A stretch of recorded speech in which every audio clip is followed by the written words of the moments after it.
जय श्री कृष्ण दोस्तों, आइए आज हम विजया एकादशी व्रत कथा का श्रवण करेंगे।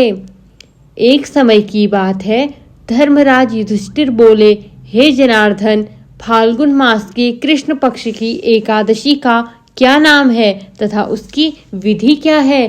कृपया करके आप मुझे बताइए।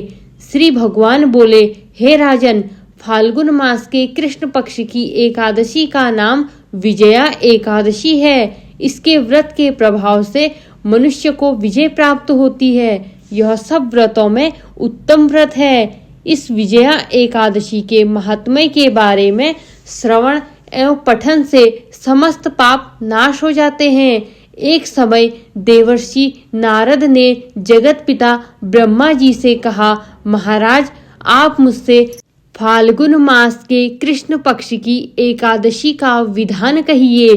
ब्रह्मा जी कहने लगे, हे नारद, विजया एकादशी का व्रत पुराने तथा नए पापों का नाश करने वाला है।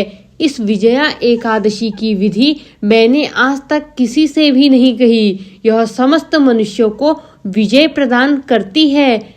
त्रेता युग में मर्यादा पुरुषोत्तम श्री रामचंद्र जी को जब 14 वर्ष का वनवास हो गया, तब वे श्री लक्ष्मण जी तथा सीता सहित पंचवटी में निवास करने लगे। वहां पर दुष्ट रावण ने जब सीता जी का हरण किया, तब इस समाचार से श्री रामचंद्र जी का तथा लक्ष्मण अत्यंत व्याकुल हो उठे और सीता जी की खोज में चल दिए। घूमते घूमते जब वे मरणासन जटायु के पास पहुँचे, तो जटायु ने उन्हें सीता जी के वृत्तांत सुनाकर स्वर्गलोक को चला गया।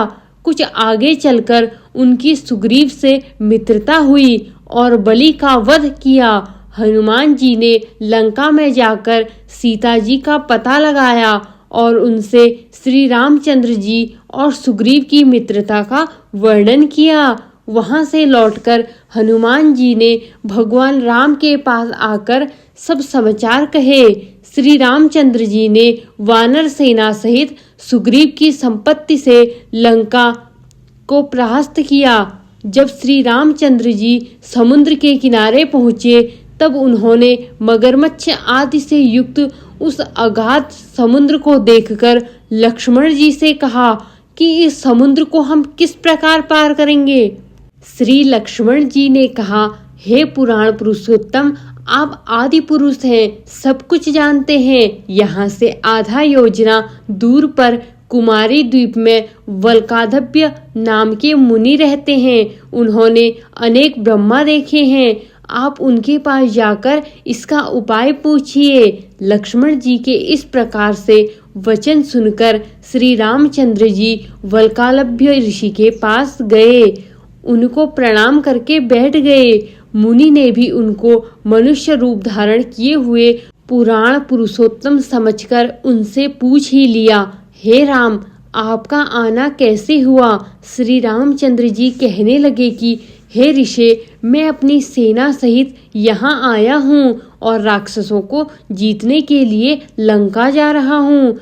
आप कृपया करके समुद्र पार करने का कोई उपाय बताइए। मैं इसी कारण आपके पास आया हूँ। ऋषि बोले, हे राम, फाल्गुन मास के कृष्ण पक्ष की एकादशी का उत्तम व्रत करने से निश्चय ही आपकी विजय होगी। साथ ही आप समुद्र भी पार अवश्य कर लेंगे। इस व्रत की विधि यह है कि दशमी के दिन स्वर्ण, चांदी, तांबा या मिट्टी का एक घड़ा बनाएं। उस घड़े को जल से भरकर तथा 5 पल्लव रख वेदिका पर स्थापित करें। उस घड़े के नीचे सतनजा और ऊपर जौ रखें। उस पर श्री नारायण भगवान की स्वर्ण की मूर्ति स्थापित करें। एकादशी के दिन स्नान आदि से निवृत्त होकर धूप, दीप, नैवेद्य, नारियल आदि से भगवान की पूजा करें। तत्पश्चात घड़े के सामने बैठकर दिन व्यतीत करें और रात्रि को भी उसी प्रकार बैठे रहकर जागरण करें। द्वादशी के दिन नित्य नियम से निवृत्त होकर उस घड़े को ब्राह्मण को दे दें।